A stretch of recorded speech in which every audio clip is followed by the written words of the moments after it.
Hello, ladies and gentlemen, and welcome back to a brand new episode of the podcast. Now, this is going to be episode 4, and we're going to be doing something brand new and exciting today. Today's podcast episode is not just going to be me talking to myself in my room for a change, which is nice, and this is going to be a continued theme for probably the next few episodes at least. And we're going to be, in this episode, interviewing Toby and Luke from Teki Marketing. Apologies if I'm pronouncing that wrong, but they will also introduce themselves in a moment, so I'm going to cut into their interview as well.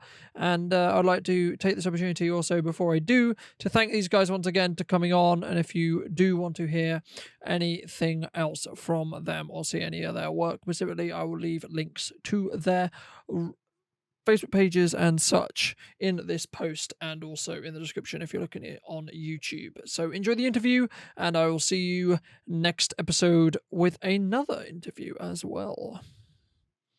So I'm Luke. I'm the managing director of a company called Teki Marketing. I'm an A-level student, so I'm doing English, economics and geography. I'm from Exeter.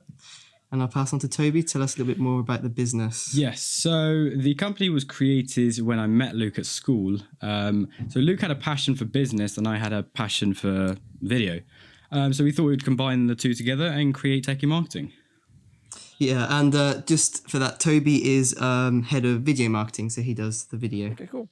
So how did you guys decide you really wanted to get into the marketing space? Because obviously you could take video in so many different ways. So, where did you really want to, what is your main genre in the respect of video? Or do you do kind of a lot outside of that? In the respect of what videos do you do and that kind of thing?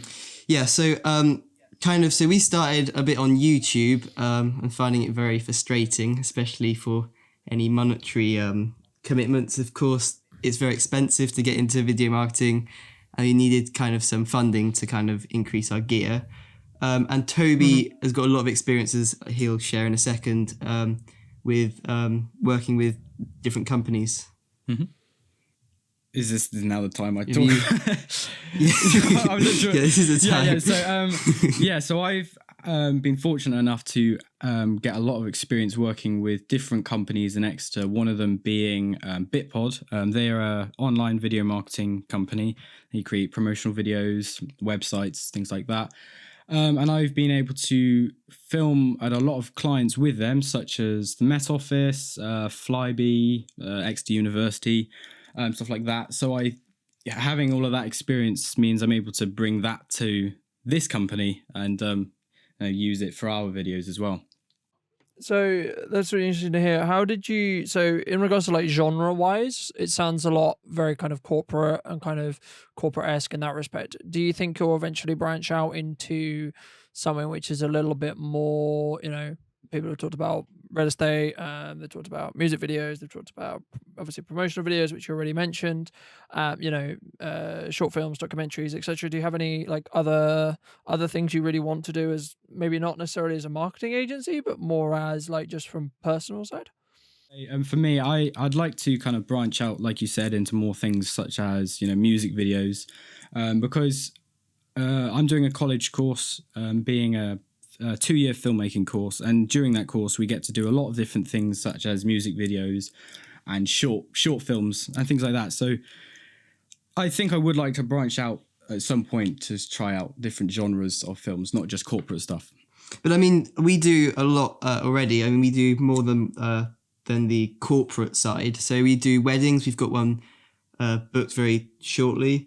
We do things like live events. So we've gone to a tiny little village in France and filmed for The Voice. They had a concert with all the winners of The Voice in France, which is a big thing, bigger than the UK actually, The Voice in France. So we went there and just filmed their work and all the. It was really good fun. It's on our show reel, but we were able to go on stage and kind of film what they were doing live, because they had quite a small audience that particular day, so in the thousands, but for them, so that was really great to kind of branch out. So we're experimenting and kind of branching out slowly, making sure that obviously we don't overcommit ourselves, because we are only 17, but we're trying to really make sure we have the highest quality product for our consumer, and to have a kind of show reel of what we've done for these larger companies is kind of what gets us in the door, especially as we're younger. So people are a lot more, reserved over going for a younger person. So once we've shown them a video, usually they'll change their mindset, because to begin with, it's usually, okay, you're a bit young. Yeah, I don't know, So we're just trying to, show what we can do. I mean, once they've seen a video, their mindset's completely changed, and they usually go for it. So have you found that there's been sort of a negative, I guess, connotation when it comes to your age, and implying that you may not be as experienced as, say, someone who's, double your age or et cetera, in that respect? Have you found that difficult in getting work and really looking to grow your business? Yeah, I mean, when we send, so in terms of our own marketing, we do all sorts. We send emails. We do, we've got our website. We also have gone to companies in the past and actually just gone up there and pitched to them. They often look at us and think, oh, this is going to be interesting, especially as our company's quite new. And when we began, we had very little in the way of footage. So doing it very low cost was our kind of strategy to begin with. As time's gone on, we've kind of proved ourselves and brought a much higher quality product, especially as there are more of us. I think the key to our kind of ability to rival these very expensive agencies is that instead of having just one person do everything, which is something that someone with, say, 30, 20 years experience can pull off and with great results. But what we do is we've all got about 3 or 4 years experience, and we all just focus in one area. So Toby does filming, we have an editor, and I kind of do the business side, so that in each area we've got the 3 or 4 years of experience that a person would have anyway. So that's our kind of secret to kind of how we get the quality we get despite our age. And that does mean that some people have reservations when they first see us, but as soon as they've seen our product, they usually change their minds very quickly. So as everyone knows, I mean, we're in the middle of a quote unquote global pandemic and that kind of thing. We don't necessarily know how long that's going to last. How has that affected things from a business standpoint for you guys? Yeah, we've had great fun. Toby's done, he's going to explain now, I think, some of his, some filming and some, filming in quarantine, which is, some of it was very, very high quality, considering the confines of his house. Yeah. So I've been creating a few different videos just during the time, just to keep me interested and motivated. So I've created a documentary regarding the pandemic, as well as a kind of short music video that I used, my brother's drums and lots of different colours, which can be found on my YouTube channel. That's the sort of thing I've been doing during the quarantine. Yes. So we're kind of using this time to kind of sit back and kind of take some time to kind of advance our skills. So we've been trying some new techniques. So what we've done with that is we've gone and we've worked on our own marketing, because that's something that we've kind of lacked recently. We've kind of had all guns blazing attitude and quickly made videos for others, but without actually taking time to do our own sort of show reel. So we're just working on what we call Welcome to the Future campaign. So with this new campaign, we're kind of using all the channels available to us. So that's email, video, web, social media, human, being in person, kind of to have a all-around marketing campaign to kind of bring people in and show us what we can do. So that's something that we've managed to spend time on, which we probably wouldn't have had time to do. So we've just taken this time to refine our skills and then advance our own marketing. Okay. What kind of advice would you give? Because I'm sure you guys get questions the same as me about, people starting out, people using this time and thinking really about what they have wanted to do or haven't done for whatever reason. They're using this time to think, okay, well, I want to start my own business. I want to start doing video. I want to start doing photography, whatever it may be, what kind of advice would you guys give to anyone looking to start their own, whether it's a production company, marketing agency, photography, business in that respect? What kind of advice would you give those people? Yeah, so I think the most important thing is to make sure that you are confident in your own abilities. So to begin with, we weren't that confident. We thought, oh, we might get a bit of pocket money out of this, but I don't think we're that good. And that kind of came through in kind of our sales and our sales pitch, and that was quite difficult to do, and it's quite demoralizing when you go into a company. This is your first pitch. Hello, can you please take the time to look at what some of the stuff we've done? And if you're not 100% behind that, it's very difficult. So I definitely make sure you take the time and you kind of harness your skill and make sure you're able to kind of to do what you're kind of selling. But then that's all in your own personal skill. But I'm sure Toby's got a lot of views on how he's managed to get to where he has, because he's very talented. Thank you. I think one of the big things, which is kind of one of the things that a lot of people say to do, but they don't want to do it, is actually do a lot of free work to start off with, because that can be quite beneficial in multiple ways. The first being you are getting experience for yourself, so you're learning kind of about customers' needs and the way you should be producing different films or the products that you're meant to be making. But also it puts trust into you from the clients, and then from word of mouth, that's how your business expands, and then you can start charging for these products. And I think that's quite an important way to start when you make, especially like a video marketing or a photography company. I think that's definitely a very important way to start your business. Like for me, I think that's interesting because I don't know how much of my content you guys consumed, but I have a motto. It says I add value first, and that's like what Toby was sort of mentioning as well about doing free work specifically for clients, and specifically as that. But have you found in your trade, so whether that's your peers, whether that's a competition or etc., some people are really against the idea of doing free work because they feel, for whatever reason, they don't necessarily feel it's beneficial? What would have you found that? I think so.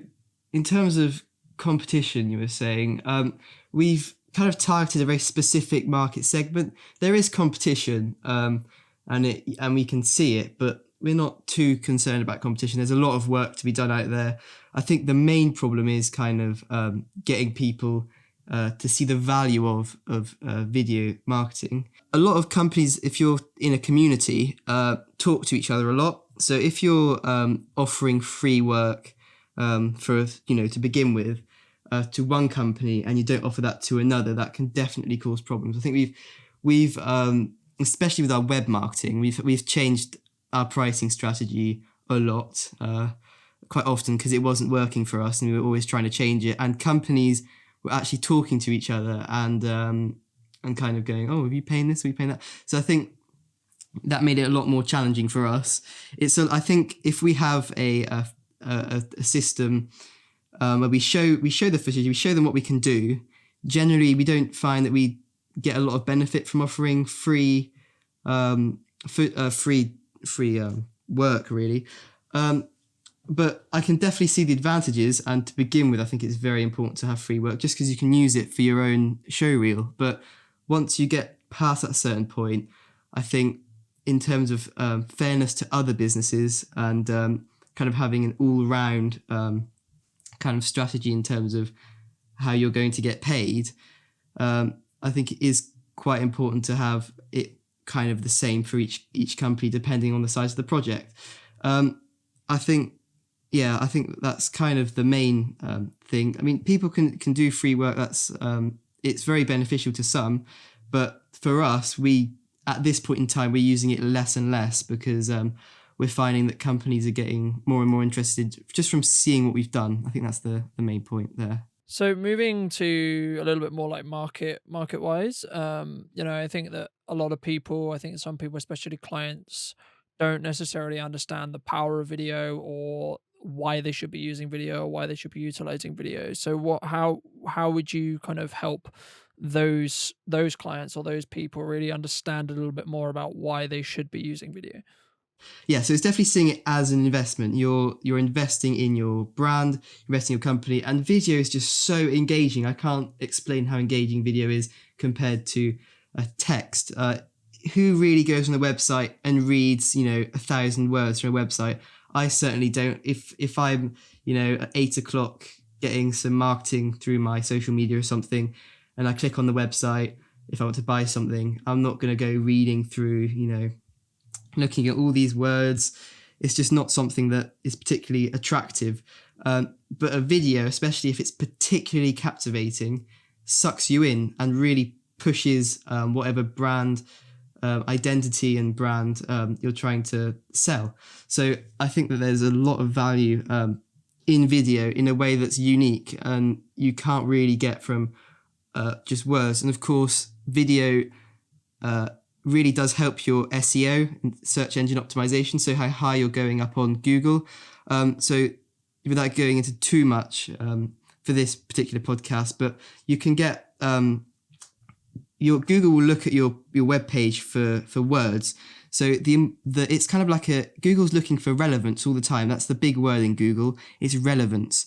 So the more relevant, the more money Google gets because the more the more time you're spending on Google. So that's how their business model works. So as soon as there's say 10,000 words, Google will go, right, that's probably going to take an average human, say, I don't know, 50, maybe half an hour to read that.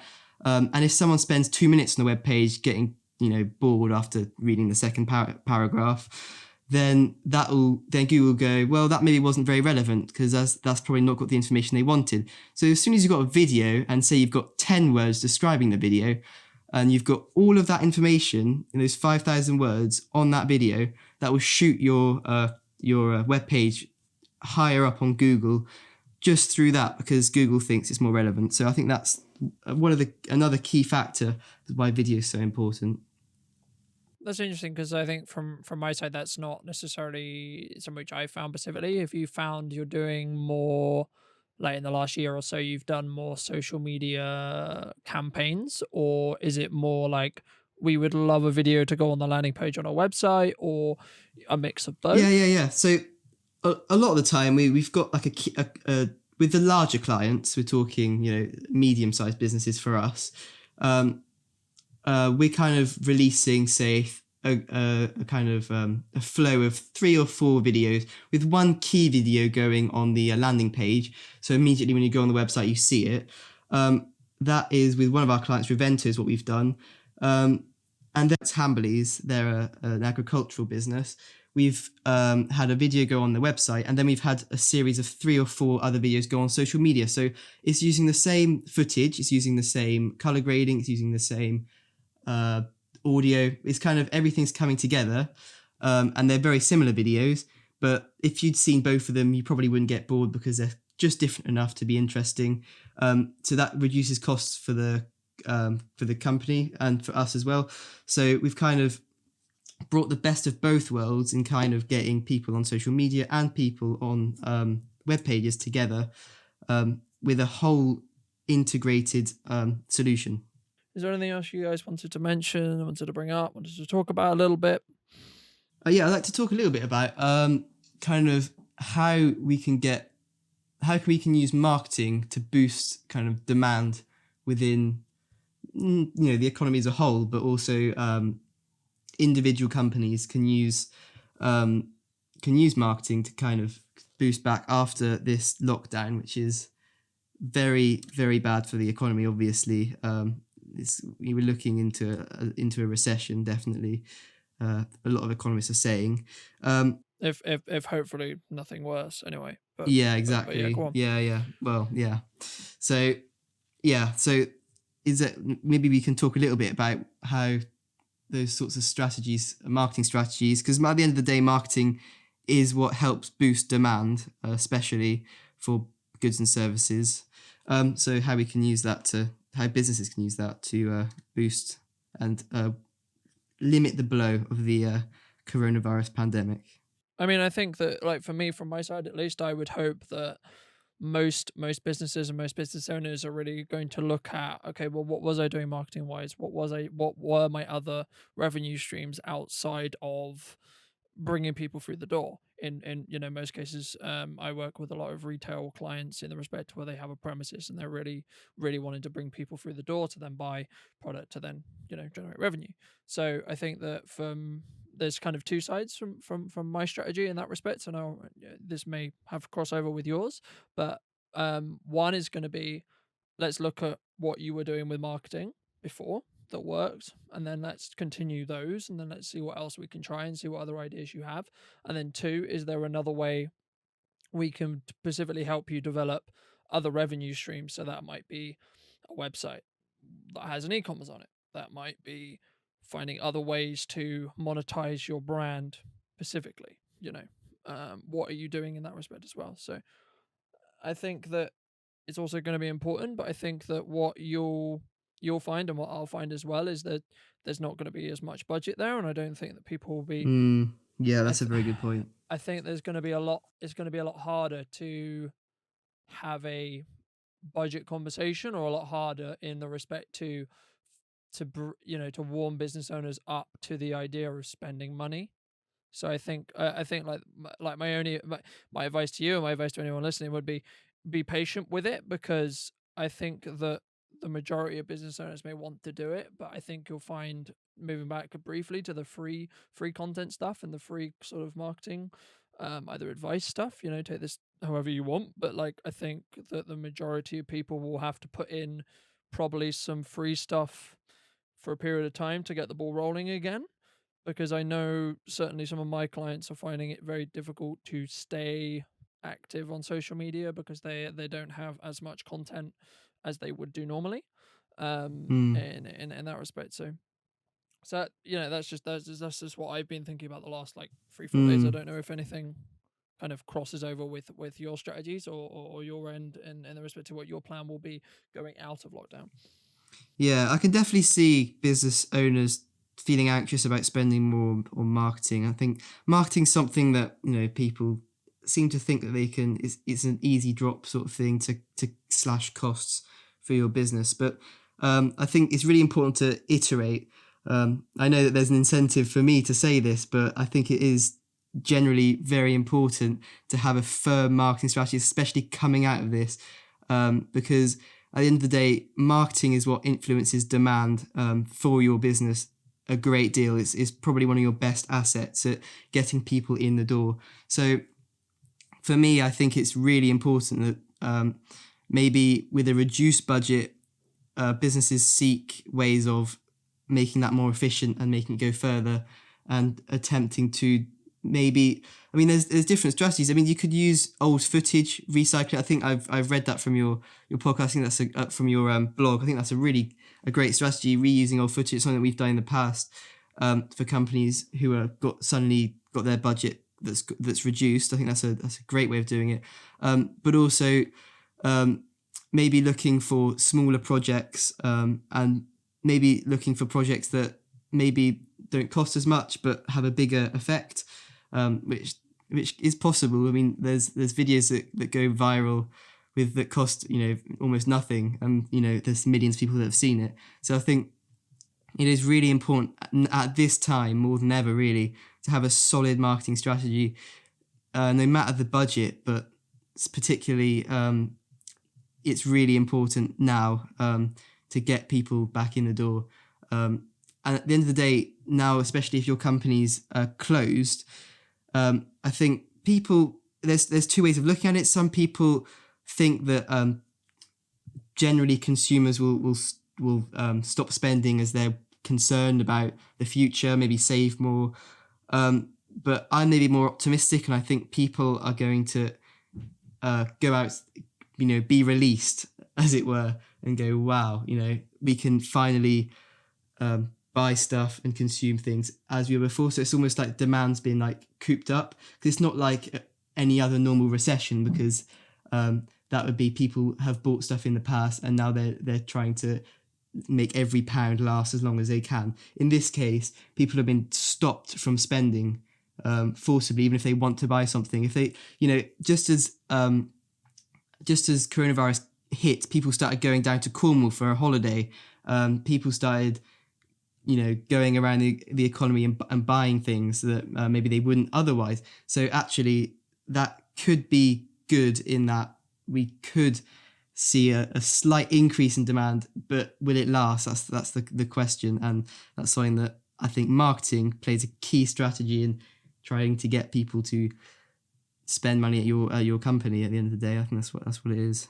Have you seen any possible niches or possible, new opportunities for video to really strive or really grow in any other industries that before probably, was thinking about it, but probably wasn't going to, or was very hesitant to invest in video? It's a good question. I think that's a very good question. The answer may be no idea. Let's find out. In that respect. Yeah. I think there are new opportunities. I mean, we've started talks with a local independent school, and they wanted some videos specifically targeted at parents of prospective new students because they couldn't do tours. So that's a key example. Something that couldn't be done before. Pubs, bars, restaurants might not have wanted videos in the past, but now they might rely on videos, because I know a lot of people are going, God, the first thing I'm going to do when I go out is I'm going to go and take this person for a drink or take this person out for dinner. I think a lot of people are doing that. If you've got, so as lockdown progresses, I think the companies that are last can definitely benefit from marketing so that people can still see them, can still appreciate what they're offering, even if it's not available yet. And maybe they can use video marketing at this time, especially because a lot of people are on their phones for a lot of the day. I mean, I don't want to share how much time I've been spending on my phone on the statistics. As my sleeping patterns been messed up, I'm spending a huge amount of time watching YouTube and on social media. Those are perfect places to start using video as lockdown restrictions begin to ease. I mean, lockdown, we've got another 2 weeks or so until they're going to review it. Then things might start to... That's the time where you need to start, and businesses need to start pushing their marketing just before their sector opens up for business again. So that's where your customers are looking. Once again, I think that's the takeaway there. Well, no, definitely. I think that, I would say that marketing as a concept should really be something which you do consistently. Whether that's something which the client specifically creates. I mean, my next question was going to be towards Toby a little bit more, and it branches on the client creating their own content thing. But, I think that marketing, you should really have a push when things are, coming out a little bit more, and when we are able to go back to more normal life, air quotes. I don't think that life will be normal. I think it will be a new normal, which is a term which I think has come across previously. But I think that businesses should be looking at what they're doing now, and I think that my question for Toby was going to be, what specifically could you give advice-wise for people and clients or customers of yours or customers of mine that are looking to start creating content for themselves? So, using their phone, using what they have around to start really creating their own content. Because something which I preach to a lot of my clients is, well, yeah, that would be great that we're creating content as well, but I think that you should also be doing some ideas, and you should be doing bits and bobs on stories, and you should be doing bits of your own, because it gives you just more content out there. And as long as it's relevant and it's on brand to that business, then I think that's only beneficial. So I think that that's kind of two questions. I don't know whether who wants to answer the second one, but I think firstly, do you see a benefit in doing that? And secondly, what tips and tricks do you specifically feel, or any specific things you should be looking out for if you are going to start wanting to create content as a business owner? Let me just think about that. Yeah, just as Toby's thinking about that, you said something about the new normal, and I think that is something that's very profound, and I think it's it's a fantastic opportunity for businesses to look at their marketing strategy and market themselves differently, maybe position themselves slightly differently within their particular sector. And I think that, having a good marketing agency behind you is a great way of achieving a new place in this very upcoming new world. So it's a very difficult time, but there is also a great amount of opportunity in that, everything's changing, and you could be the business that leads to that change. And yeah, so just in terms of kind of companies creating their own content, obviously it's very important that they do create their own content, just to, stay relevant, whether it's on social media or on their website, so that could just be just creating daily stories about the things that they're getting up to, or taking photos of the things that they are doing during this time. I think, yeah, I guess I'm not entirely sure how to answer that question, to be honest, but that's what I would say. Just trying to stay relevant on social media platforms, things like that. So would you recommend that business owners who are, on the edge, because I think that a lot of them will be like, should I do content? It's a time thing. I'm going to put a lot of time into it. Am I going to necessarily get a benefit? What would you say to those people? Yeah, I think work out how much time you're willing to spend on these sorts of things, and you can work out what sort of content you want to create and how you're going to do it. So obviously, Bronson, you post a lot of daily stories, which I think is a great way of just creating a bit of content. Just so it's very easy to do. It's very light to watch as well, because it's just to add a bit of connection between the client and the business. So yeah, I think just things like that is very important. Yeah. And there are plenty of avenues. There are so many avenues. You can go into email, things like MailChimp. That's totally free. You can send emails to people that are interested. Obviously, be careful of GDPR; that might bite you back. But I'm sure it's not really a problem. But it's a great time. Everyone's got quite a lot of time now. Their businesses are closed currently, or they're being furloughed, or there is time to like we've done. We've created a new campaign. So using your, like Toby said, using your own social media is a great way to add to a campaign that an agency might have made for you, or that you might have got someone to do for you. It's just about having everything together, kind of compacted in a spiral that will attract people to your brand. I think that's that's really important in order to get a lot out of your time, and not succumb to the diminishing returns of spending lots of time on marketing. Because I think that, I don't know whether you guys find it as well, but a lot of my clients anyway don't necessarily like the idea of doing marketing.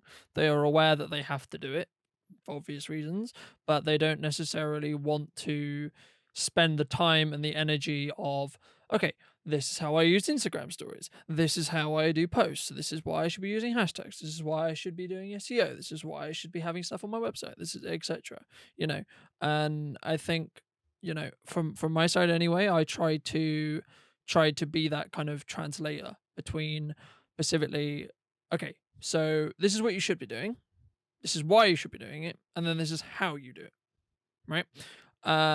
Now, depending on what they're trying to achieve will then depend on how they go about doing it. For example, I've found a lot of, as Toby mentioned, a lot of benefit for doing stories. As Toby said, it's very easy content to make. No one's expecting it to be highly polished. No one's expecting it to be, crazy stuff, but there's a lot of interest there.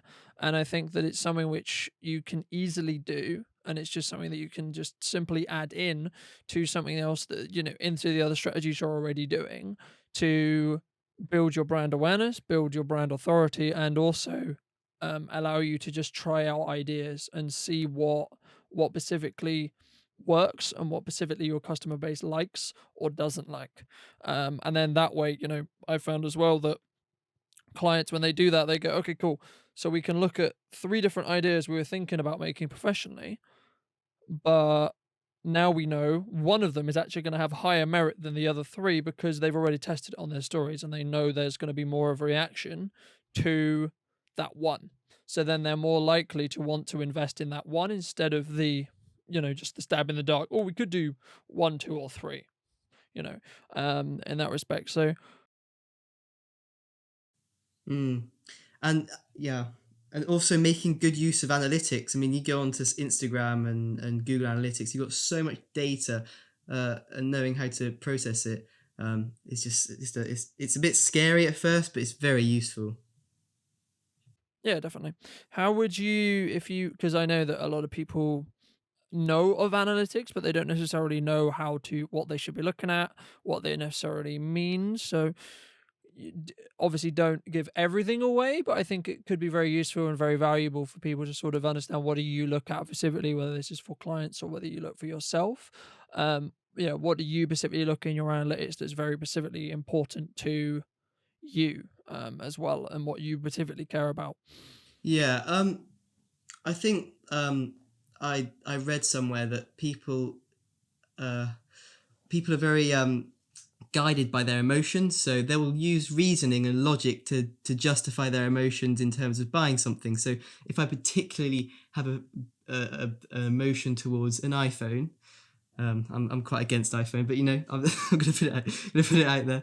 I don't want to just drop the bomb and spark a massive debate on iPhones, but people who generally buy iPhones have got a lot of emotional attachment to the brand, and that basically brings in a huge amount of revenue for Apple. They're the world's most valuable company, but their products aren't the most cutting edge. But people are using logic, like, this has got a really good camera or something like that. They're using logic to justify their emotions in terms of buying something. And I think that analytics can, although it can be difficult to get that out, but can offer some insight into how that is working out for you. So if you've got a particular message that you're sending out if we do this as campaigns, so you've got a full campaign, so that's a video, a social media video, a video for the website, emails, all sorts, everything together, and that's getting a lot of likes, a lot of responses, and most importantly a lot of sales, and people clicking the link and actually wanting to go further, going, oh, this is, I agree with that. I think that's where your analytics kind of are most useful, is knowing how people have actually interacted with it, and who's just thought, this is rubbish, I'm going to keep going. And you want to try and get as many people by targeting your target market and knowing your target market very well.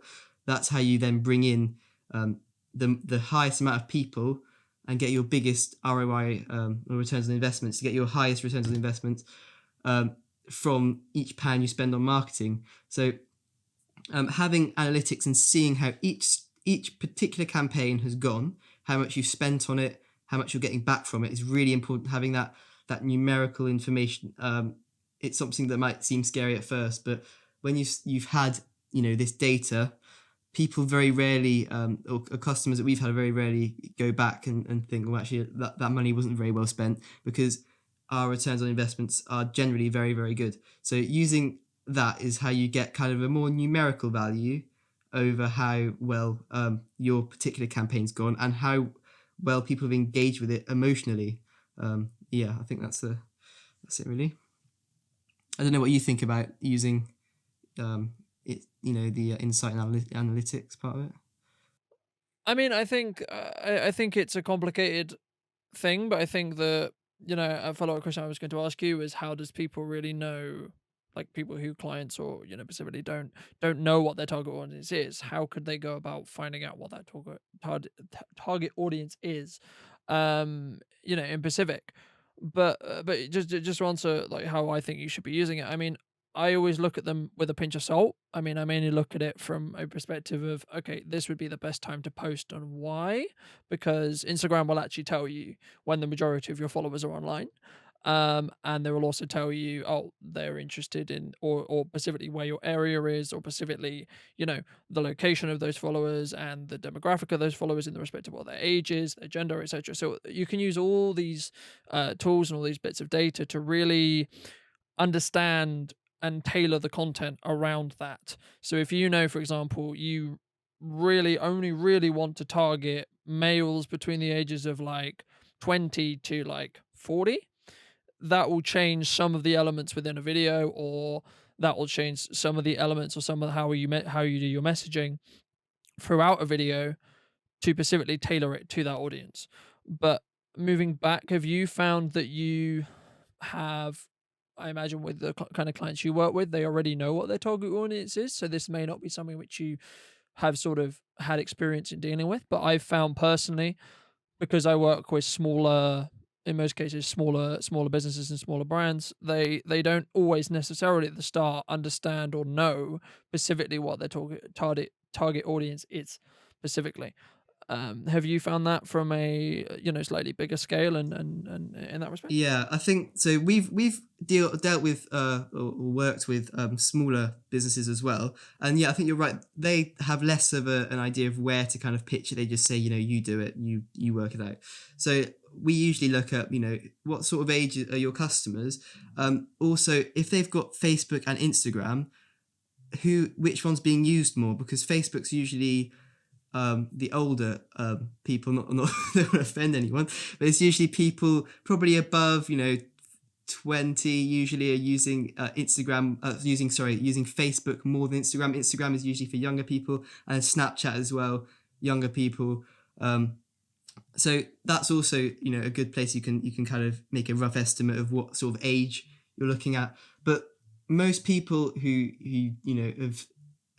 I've spoke to have been in their business for a very, very long time, and they know who their customer is, who they're usually expecting to see come through the door, just through their usual interactions. But then again, even with the larger companies, they might have a specific product that is actually different to the rest of them. So each product has a different target audience. So it's actually quite difficult to know where you're pitching. I think you've got to look at the competition, especially.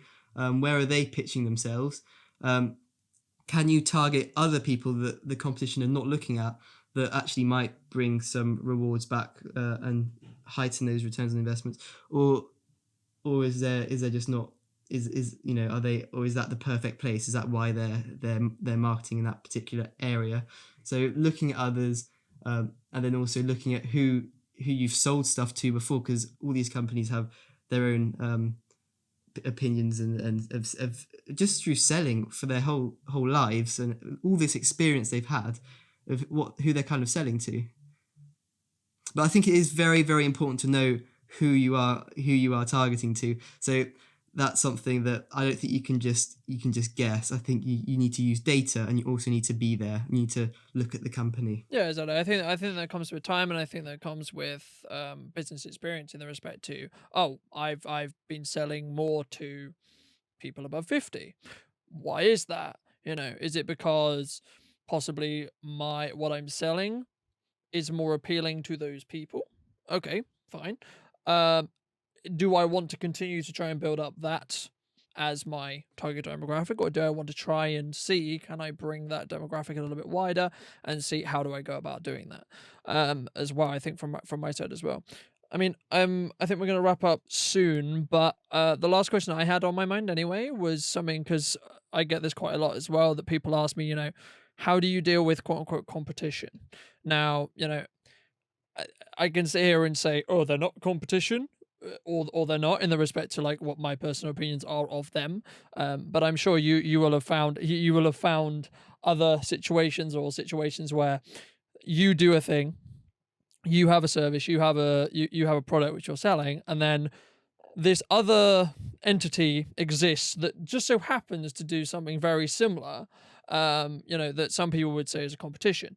Now, how possibly what advice would you give to people who are seeing a lot of competition in their market? How are you standing out in your market? How are you making sure that you are ahead of your competition?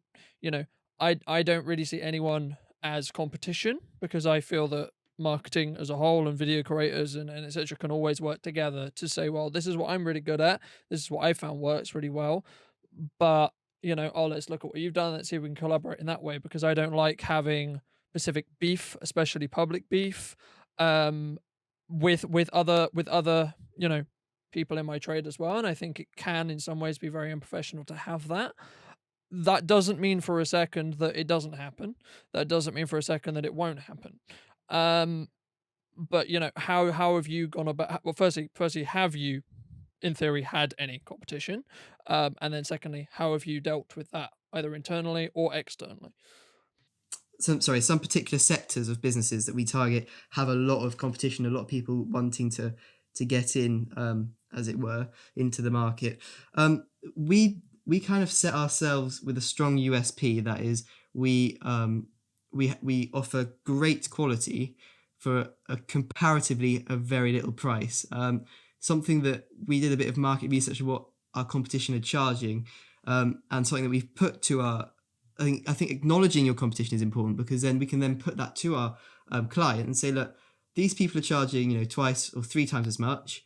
We're offering you a great deal here with very similar results. You probably won't be able to see the difference. So I think you need to really know who your competition is. So we've got some competition in usually startup filmmakers who are like not startup filmmakers. They're freelance filmmakers. I think are one of our key areas of competition, because some of them are very, very good, especially down here near Exeter. Some of them are very, very talented. But they are charging a lot more than us. So that's one of our main USPs, is businesses aren't looking to spend a huge amount of money on marketing. We're a great option for them. So that's one way we've combated that. But yeah, it is really important to know who is your competition, how you can differentiate yourselves from them. And also, we have kind of like a closed offering. So we do video marketing, we'll do your email marketing, we do lots of things, do weddings, live events.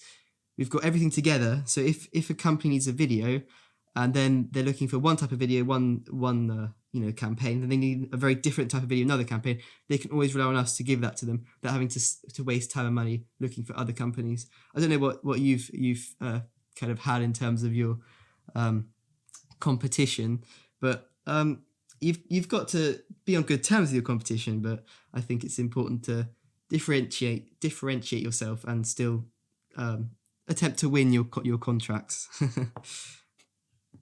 No, exactly. I mean, you've got to look after, what you do for a living, because you've got to make a living as well, right? But like from my side at least, I always look at it as, say there's two people who can make videos as good as each other, right? But one of them provides a better service overall, right? And then the other one, some of their service could leave stuff to be desired, I'll put it that way. Who's the client going to prefer to work with? I try to go out my way to make sure that the client feels like it's effortless, feels like the campaign creation process, the entire process from conception all the way through to delivery is very easy from their side, right? So I try and do all the heavy lifting in that respect. So if it comes to, okay, we've got these ideas, right? I always go and say, if we have a meeting and we come up with ideas, I come to the next meeting with, okay, here are the ideas we looked at last meeting. I think this has legs, and why? I think these could have legs. It's a bit more of a risky move, but here's why, etc. Right? And I think that's part of the reason why I've had the quote-unquote success that I've had, is because I have put my service high on my priority list in the respect to how I go about actually taking on clients, one, and then what I actually, the entire process, if that makes sense, from my side anyway. So it's interesting to hear from other videographers and other people from who do a similar thing, how they sort of deal with, I hate using the term deal with, but sort of, go about talking to their competition and working with the competition in some cases as well, I imagine.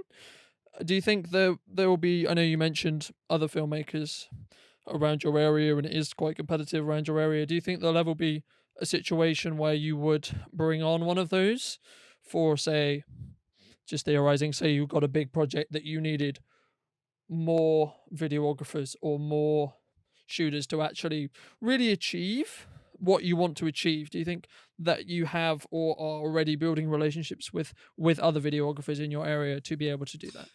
Yeah, definitely. I think that we are very unique in the way that we're considerably younger in terms of our age compared to the competition. But I think what sets us apart, and I think the reason why we wouldn't need to seek help from other videographers, although that's something that if we were asked to do so or we needed to do so, that's something we wouldn't hesitate in doing. But something that the reason that we haven't really had to have that discussion at all yet is that in terms of our pricing, we're a lot cheaper than the competition, just because we've got a lot fewer overheads and fixed costs. So people are more likely to just give us a go and just see what happens, and they'll just say, just make a video, do what you do. They give us very little in the way of briefing, so we kind of are let kind of free. And I think people are willing to do that when it's cheap. When it's very expensive, in the multiple thousands of pounds per video, people or companies are very, or firms are really questioning and scrutinizing exactly every detail of the production, because they don't want it to be a problem. It has its positives and negatives. People tend to not be so worried about helping us out. People, sometimes it can be more difficult. In terms of they're we've got to think of everything ourselves. It feels like that sometimes, but we quite like it. It's a lot of freedom generally, so we prefer working and operating in that part of the market. That's something that we quite enjoy. Are you in? What would you say? Would you say that you sometimes have to bring on other videographers, or are you? I mean, it's something I'm definitely open to do. I mean, from my side, I'm always looking to expand and see, what other industries or what other areas can I add my expertise to and my value to, right, in that respect. So something which I started just before lockdown, or the global pandemic situation, what sort of happened and sort of kicked off, was starting to build a relationship with other business owners who also run video production companies. That was a mix between, I'm just simply interested on how do they go about doing what they do, one. Two, trying to surround myself with different filmmakers and how they actually operate. So what tips and tricks do they use that may seem normal to them or may seem just, run of the mill to them, but would be different to me, and what bits do I like and what bits don't I? And then also, I also see a market, talking about personal branding and talk about, your own marketing from a video content perspective, about why don't you and should people, if they are in a video production context, have videos made of them with clients creating video content that they can then use to promote what they do, because that will show real interactions between you as the producer and also then to the client. So how you come across the clients, because new clients or potential new clients will look at that and they will say, oh, okay, so they already sort of have an idea of how the working relationship will be without having to hire you, if that makes sense. Like that's kind of the reason why I'm going about it that way. And also there's also going to be crossover, especially if you're dealing with companies not like yourselves, but companies closer to me who are like one-man bands or very small in that respect, that they may be hired on to a project that's a lot larger, and they may go, right, I need one, I need two, I need possibly even three more shooters for this to just feasibly make it work. Okay, who do I know, right? Who do I trust? Who do I already have a relationship with?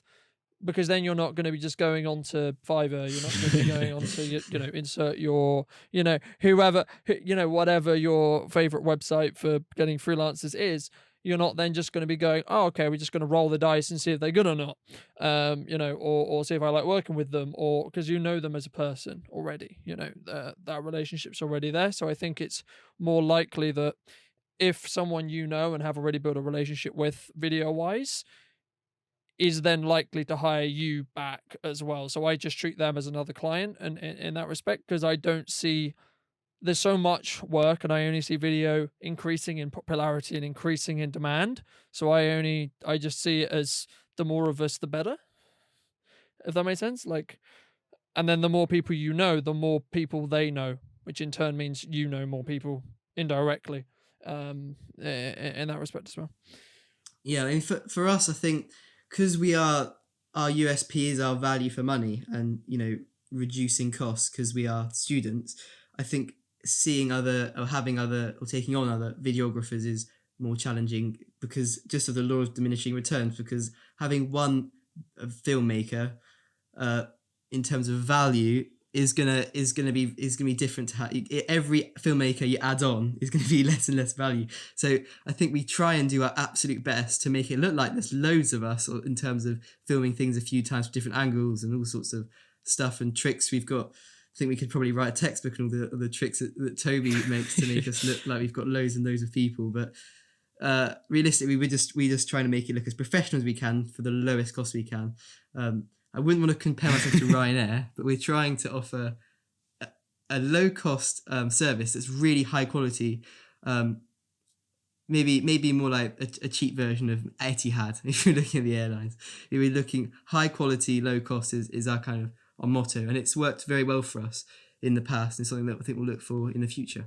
No, definitely. I think that I think it really comes down to value for money, and I think that people will pay somewhat of a premium, not necessarily in the thousands of premium, but like definitely a premium if you add more value. There is situations definitely where I found as well where I can do a lot just me, right? But there is general, like, what I call like one takes, or shots like that are really important, like at a wedding when there's like so many of those, hence why there's so much stress related to a wedding, right? There's like 4 or 5 shots that if you miss it, you miss it, right? Like you can't just go, no, guys, chill, let's just do it again, right? That doesn't work unless you're in a controlled environment. If you're in a controlled environment, then you can do stuff 1,000 times and then film it from 4 different focal lengths and 3 different angles, and then cut it all together. Oh, it happened all at the same time. That's great, but there is also situations where I think it's very valuable to have just another person's creative input, and also another person's creative. They might think, oh, I'm going to shoot this at telephoto, when you would have only thought about it shooting it, say, really wide and getting really close, and just or etc. In that respect as well. And I think that can be very interesting from your own growth perspective, and also just it will give a different feel sometimes. And I think that some clients, again, depending on budget, because obviously if you have 2 videographers, you cut the budget in half, right? So it's when you're working with slightly higher budgets in that respect. But I think that having that understanding of what you can do and what price brackets, I think works really, really well. Yeah, I think the main issue there is, I think communicating that with clients can be challenging. I think as we are like videographers, it's very easy to find, oh, that could be done this way, or we could have masked that, or we could have used a different aperture there, we could have a different lens, or we could have done a drone shot there, or this and that. But you can kind of get bogged down by that. You can think, oh, actually this isn't that high quality, and then you show it to someone who is going to view it, and they think, wow, that's so good, that's addressed everything I wanted to know, that's given me all the information I need, I want to buy this product now. And then you go, actually, really, that's what we push is the actual planning and content before the technicalities. But yeah, again, so that there are definitely advantages to having more people. We as a business, we don't use that as much. I mean, it's something that we would happily do, but of course that would then change the way we operate. But that's not a problem. But we've been Toby is very, very, very good at what he does. So if he does, if there is a one take wonder that he has to do once, I mean, he's got it. I mean, I've got confidence in Toby. Oh God, you throw you under the bus there, Toby. No, definitely. And I think that's that's definitely true. I mean, I think it comes down to a case by case basis. I mean, of course, everything I'm talking about creatively if you still don't hit the message or the point of what the video was, then you've kind of missed the point, right? And I think that at a base level, that's what you should be looking at, and that's what I think you should be doing. But I think that especially as you start working with bigger businesses, I think you'll find that there is certain limitations to only having one videographer, that can be remedied by having another. Because at the end of the day, the way I look at it is, am I going to make more money long term by bringing someone else onto this production, right? E.g., if I bring two videographers on, am I going to get extra stuff? Yeah, it might squeeze the budget a bit, but does that mean that company is more likely to hire me to produce that product again when they have another opportunity, right?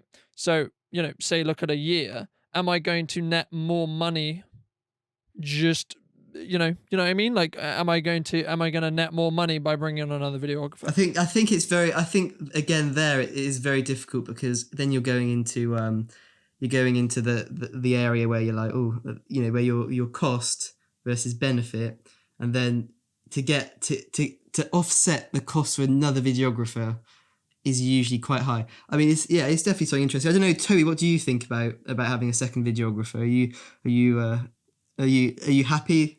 I mean, I think, like what Carlton said earlier, I think if you have higher budgets and, bigger productions, I think it's something that's definitely quite important, because there's only so much you can do with one camera. You will get to a point where you think, right, okay, it would be so much, it would be very, very helpful if I had a camera over there focusing at a different angle, things like that.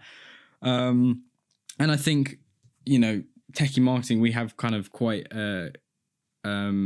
it's quite good, because especially for me, I've worked with a lot of videographers around Exeter, so I have quite good relationships with different videographers in the area. So that is definitely an option we do have, but yeah, I think it just depends on the budgets that you're working with and the production sizes. And I think from what kind of engagement I've had, trying to sell these videos, people are much happier to have, say, 3 videos in a line than one video, one video that's got all these angles and all this stuff going on. Even the medium-sized companies, they're not too right. Of course, we've got the drone as well, which is something that we use a lot. So I'll usually go with Toby. So we've got 2 creative minds thinking at once. So there are often 2 of us, but yeah, I think the budget is often the constraint. So.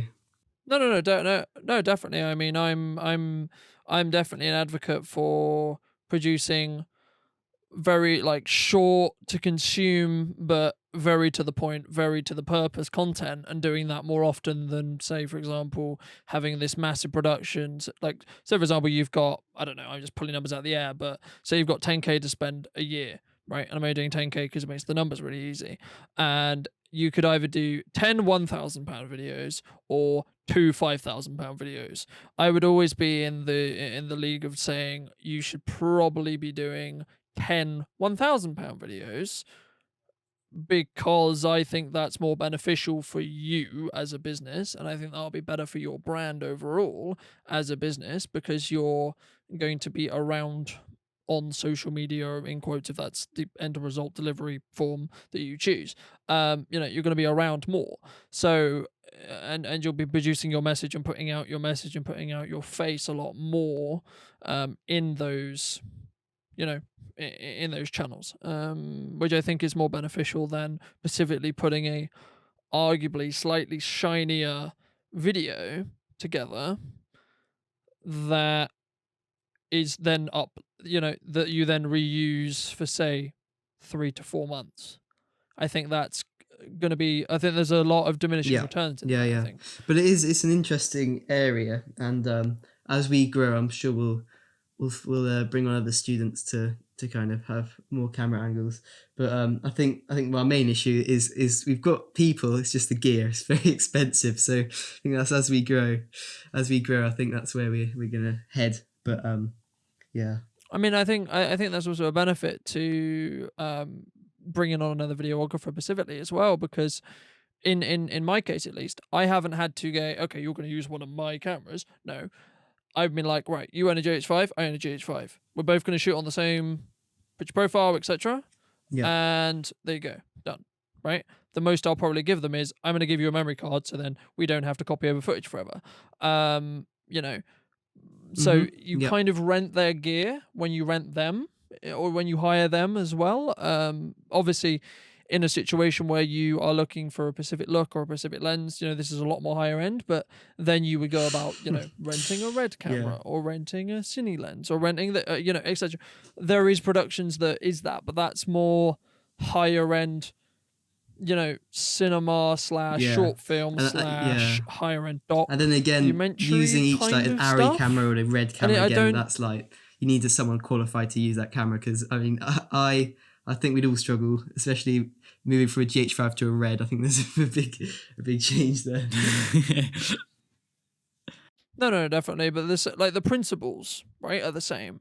And of course, there's like a ridiculous comparison, but it's I think something which, if you're aware of it from a video perspective, like that's where you could go. I think that from just a business overall perspective, and I'm sure Toby's thinking about this as well. It's like, okay, yeah, we're not there yet, but where are we going to be in 4 years, 5 years, 6 years?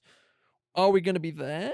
And then, okay, how do I get myself ready in the respect to the technical understanding, and how and then the, how do I have the computer to be able to deal with red footage? How do I, because a lot of, I think, I don't know, this is more of a gear related question, but I think if you're going to have, you're going to go, oh, I'm going to buy a GH5 so I can film in 4K. Okay, then do you have all the storage medium for 4K?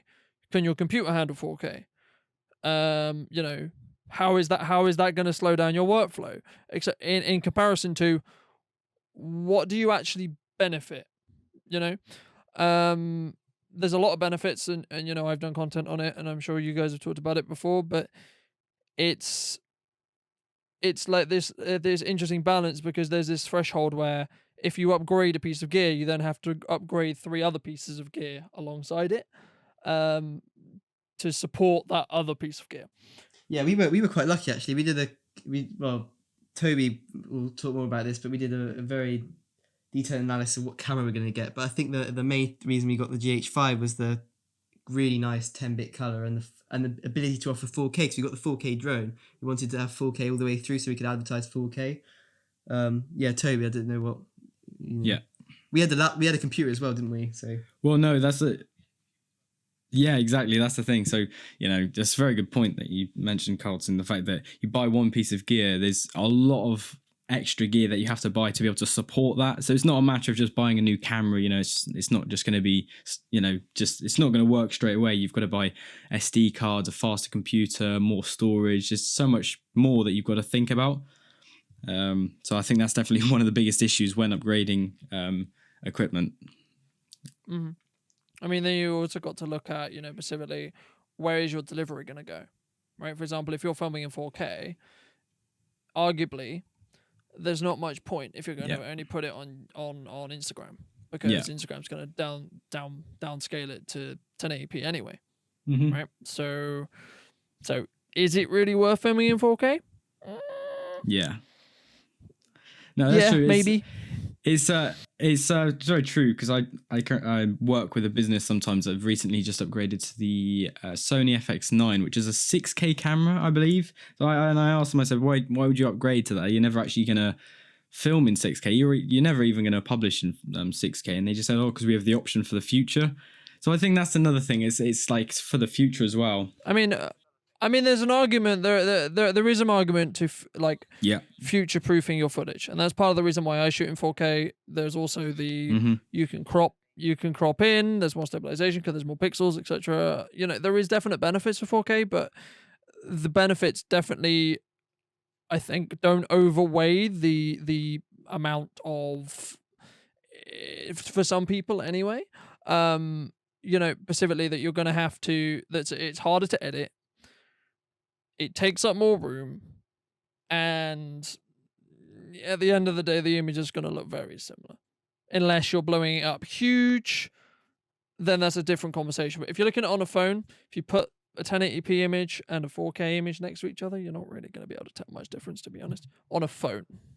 Yeah, that's a good point. Yeah, that is very good. very good point. But yeah, that's got very off topic, very tangenty. But yeah, I think we should end that off here. So thank you guys for coming on. I really appreciate it. I'd like to thank these guys for coming on. As I say, I will link some of their links in the description down below on the YouTube version and etc. So if anyone who is watching this or listening to this is interested in what they're doing and what they have going on, then feel free to go check those out. But yeah, thank you guys, and I'm sure there will be crossover at some point as well very soon as well. So yeah, that was the interview. So thank you guys for watching. If you did get all the way to the end and sat through this hour, I hope you enjoyed the podcast. Just to give you a little bit of context on what's coming and what is going to be actually moving forward in the podcast. I've got a couple more episodes lined up. The next episode is going to be an interesting interview with a good friend of mine known as Dave on Next Level Coaching. Those of you who have been following my content for a while will be aware of what he does and a little bit, but we sat down with him this morning as I'm recording this, and yeah, that was really interesting. So that will be on the in the coming weeks, probably next week. Actually, I'm going to try and get these out weekly. But if you did enjoy this video and you would have any suggestions for anyone you would like me to interview, or you yourself would like to be interviewed by me on this podcast, let me know in the comment section down below, and we'll see if we can work something out there as well. But yeah, hope you guys did enjoy this. If you did and you are new to the content, then feel free to try and support in any way you can. There's many ways you can do that. Everything's simple from leaving this video if you're on YouTube with a like, and also dropping me a comment in the comment box below. But thank you guys for listening, and let me know what you also think about the longer pieces of content, because this hour-long one was very interesting to put together, and I think we can really go into depth a little bit more. But yeah, I'm going to leave you guys to it. So thank you guys so much for watching, and I'll see you next time.